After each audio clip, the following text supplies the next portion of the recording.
So we've obviously discussed a lot of what has happened, what I've learned, and I think a lot of you want to know what's next. Right now I'm currently working as an intern on Capitol Hill, also known as a Hill Turn. I work for Representative Joaquin Castor's office, and I've been fortunate enough to be paired with the legislative associate, also known as the LA,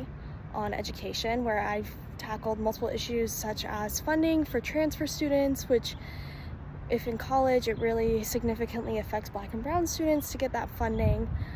I've done a lot of meeting with constituents. I've been able to take calls in Spanish, and I think what lies for the future ahead of me is just a general understanding of literature and the power of literature, coming into a space like Congress and taking what I've learned and bringing it in, especially when it comes to funding and what this means for the nation and how it's changing and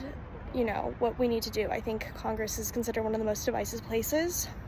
in the nation right now. It's very divisive, it's very polarized, and I think there's a lot of lessons we can learn from literature that I will definitely take with me forward as I head to Chile in a few weeks. And that's just the power of literature to bring us together, the power of our, even though our Latinidad is different, even though my office of interns were all Latino, but we come from different backgrounds, whether half like me, second gen, first gen, what it means to be Latino and what it means to be an American as a whole. As I stand in front of the Capitol building under the mantra "E pluribus unum, united we are one," I think that's really something we can take away from literature is, we all have a story to share. And it's so important to use our story and use our voice to bring us all together, like the Capitol building.